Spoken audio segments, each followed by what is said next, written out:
먼저 요한계시록의 저작 연대를 한번 보도록 하겠습니다. 이 요한계시록의 대략 저작 연대는 AD 90년에서 한 96년경으로 많은 학자들이 보고 있습니다. 예수 그리스도의 공생애를 마쳤을 때가 대략 AD 33년으로 볼 때 약 60년이 지난 뒤라는 것을 알 수 있습니다. 그런데 이 기나긴 적어도 50년에서 60년이라는 시간 속에서 예수님의 제자들 대부분은 활발한 사역을 하다가 대부분 순교를 당하였는데, 그 제자들 중에서 홀로 살아서 생존한 이가 있는데, 그가 바로 오늘 본문 말씀을 쓴 요한계시록의 저자 바로 사도 요한입니다.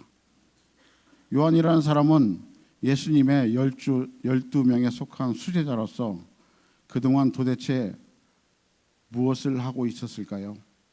예수 그리스도의 부활 승천하신 이후 다른 제자들은 마가의 다락방에서 120명의 무리가 함께 모여서 약속하신 성령의 충만함을 받고 이전과는 전혀 다른 예수 그리스도의 복음의 증거 능력자로, 복음의 전사로 세상에 나아가서 천지가 진동하는 놀라운 사역들을 합니다.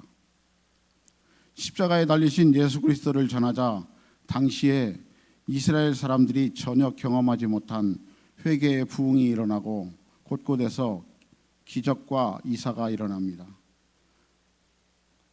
사도행전 2장 36절에서 41절을 보면 이렇게 증언하고 있습니다. 그런즉 이스라엘 온 집은 확실히 알지니 너희가 십자가에 못 박은 이 예수를 하나님이 주와 그리스도가 되게 하셨느니라 하니라. 그들이 이 말을 듣고 마음에 찔려 베드로와 다른 사도들에게 물어 이르되, 형제들아, 우리가 어찌하여야 할꼬 하거늘. 베드로가 이르되, 너희가 회개하여 각각 예수 그리스도의 이름으로 세례를 받고 죄 사함을 받으라. 그리하면 성령의 선물을 받으리니 이 약속은 너희와 너희 자녀의 모든 먼데 사람 곧 우리 주 하나님이 얼마든지 부르시는 자들에게 하신 것이라 하고, 또 여러 말로 확증하며 권하여 이르되 너희가 이 패역한 세대에서 구원을 받으라 하니, 그 말 받은 사람들은 세례를 받음에 이날에 신도의 수가 3,000이나 더하더라. 또한 이보다 더 현실적인 놀라운 기적이 일어납니다. 예수님의 제자들이 단지 사도의 가르침과 교제와 기도에 오로지 힘쓰던 중 성전 위문에서 태어나면서부터 못 걸어서 구걸하는 안진뱅이를 예수의 이름으로 걸으라 명령하니 걷고 뛰는 역사가 일어납니다. 이제는 이스라엘 전체와 당시에 이스라엘 점령국인 로마 군인들도 동요하고 두려워하기 시작합니다. 사도 요한은 자신이 듣고 있는 모든 예수님의 이야기, 즉 예수님과 함께였던 제자들을 통하여서 일어나는 성령의 역사하심의 확실함을 사도 요한은 분명히 알고 있었습니다. 아마도 이때 사도 요한은 사역과 전도에 대한 강한 충동을 느끼지 않았을까 생각하여 봅니다. 왜냐하면 사도 요한은 예수님의 공생애 기간에 예수님의 가장 가까운 곁에서 예수님과 동행하였으며, 심지어 다른 제자들은 예수님의 주변에서 따라다녔지만 사도 요한은 예수님의 옆에 기대어 늘 사랑의 찬가를 부르던 수제자 중에 수제자였습니다. 그런데 예수님의 다른 제자들이 성령이 하시는 강력한 사역을 할 때 요한에게는 아무 역사도 없고 아무 일도 일어나지 않고 아마도 자신이 스스로 비참한 마음이 들었을 수도 있었을 것 같습니다. 아마 사도 요한이 이러지 않았을까요? 내가 지금 이러고 있는 것이 맞을까? 내가 지금 잘 살고 있는 것인가? 당시 기록에 의하면 사도 요한을 따르는 제자도 다수가 있었다고 합니다. 그럼에도 불구하고 묵묵히 아무 역사도 없는 자기의 길을 묵묵히 걸어가는 이유는 다음 말씀을 보면 알 수가 있습니다. 예수님의 마지막 십자가형을 받으시며 남기셨다는 가상 7원 중에 하나인 요한복음 19장 26절과 27절에 그 답이 있습니다. 제가 봉독하겠습니다. 예수께서 자기의 어머니와 사랑하는 제자가 곁에 서 있는 것을 보시고 자기 어머니에게 말씀하시되 여자여 보소서 아들이니이다 하시고 또 그 제자에게 이르시되 보라 내 어머니라 하신대 그때부터 그 제자가 자기 집에 모시니라. 바로 사도 요한이 인간의 눈과 귀를 통하여서 보여지고 들려지는 현실적 상황 속에서도 예수님이 자신에게 주신 말씀을 목숨처럼 붙잡고 얼마나 충실하게 행하였는지를 알 수 있습니다. 오늘 본문으로 돌아가 보겠습니다. 오늘 본문 요한계시록 1장 19절 20절을 같이 한번 다시 봉독하여 보도록 하겠습니다. 오늘 본문 요한계시록 19장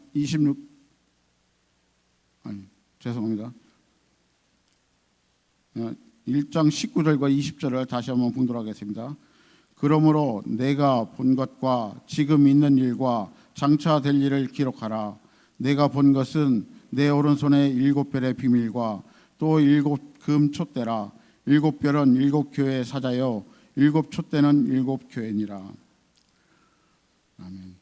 본문 19절에서 20절은 예수 그리스도에 대한 환상을 본 요한에게 요구된 그분의 명령으로, 그 명령은 내가 본 것과 이제 있는 일과 장차 될 일을 기록하라는 것입니다. 첫째로 내가 본 것은 환상이며, 둘째 이제 있는 일은 곧 현재의 일을 말하며, 셋째 장차 될 일은 곧 미래에 있게 될 일입니다. 요한계시록은 인간의 한계를 훨씬 뛰어넘는 창조자의 섭리와 지혜와 통치하심을 담은 놀라운 말씀이라는 것입니다.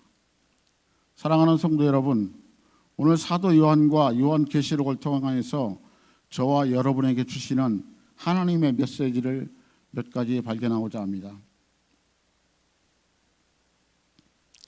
첫째는 현재 여러분의 삶의 자리가 마치 이 요한처럼 초라하게 느껴지는가입니다. 그런데 전혀 그렇게 생각하지 않으셔도 된다는 것입니다. 세상의 관점은 어떤 면에서 보면 그렇게 볼 수 있습니다. 그러나 하나님은 우리의 상황이 아닌, 우리의 처지가 아닌 우리의 마음의 중심을 보십니다. 부자 나사로의 비유를 보십시오. 부자는 돈, 부와 명예를 의지하며 많은 이들을 초청하며 잔치를 벌이는 부유한 삶을 살았지만 정작 그 마음에는 하나님을 의지하지 않았다는 것입니다.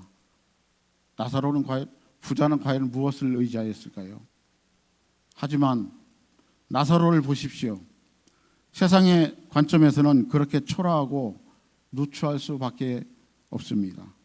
누더기를 입고 헌데투성이이고 부자의 상에서 떨어지는 부스러기를 주워 먹고 심지어 개들이 와서 헌대를 하는 비참한 지경입니다. 그러나 마지막 날에 주님의 품에 안기는 자가 되었습니다. 두 번째로 인내를 말할 수 있습니다. 요한은 예수님의 어머니 마리아를 모시고 인내한 시간이 약 40년에서 50년 정도로 추정이 됩니다.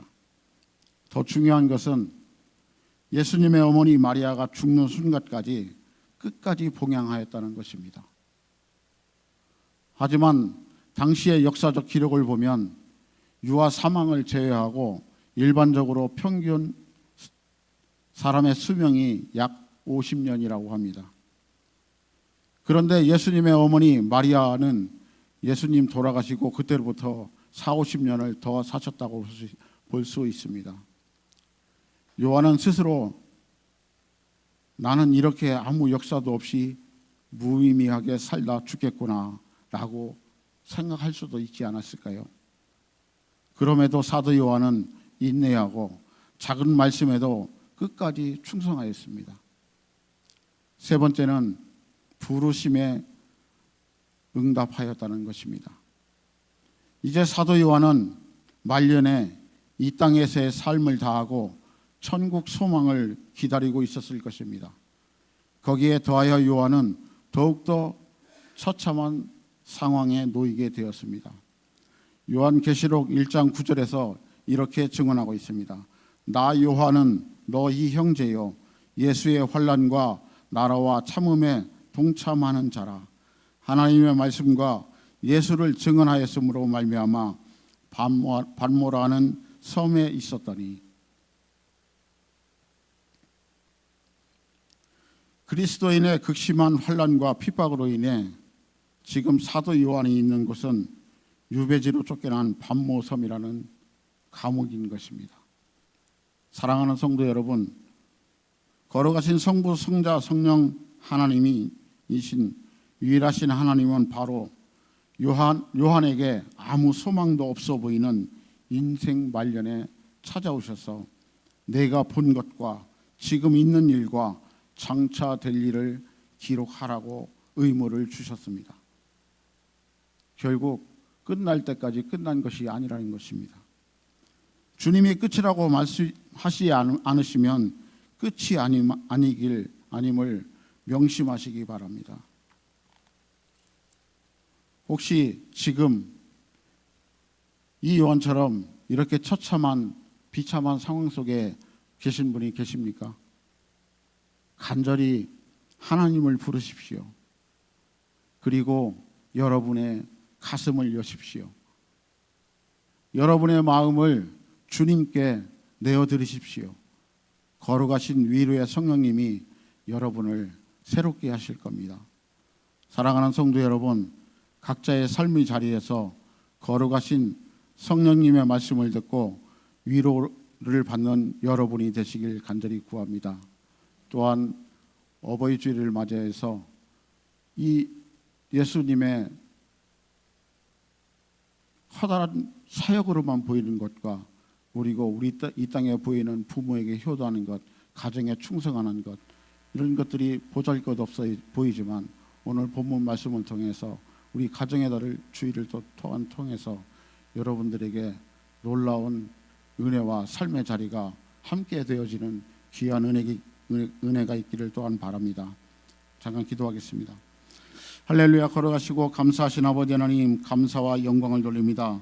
우리는 부족하고 연약한 것 같고 때로는 세상의 기준에 빠져서 우리가 갈 방향을 잡지 못할 때가 많습니다. 그러나 거룩하신 성령님, 우리에게 지혜와 힘과 용기와 명철을 더하여 주시옵소서. 그러므로 말미암아 하나님께서 우리 각자 강차, 우리 하천교회 성도님들 각자 강차 그 삶의 자리에서 주신 삶의 사명을 잘 감당하는 우리 귀한 하천교회 공동체들이 될 수 있도록 도우시고 인도하여 주시옵소서. 감사드리며 예수님의 이름으로 기도드렸습니다.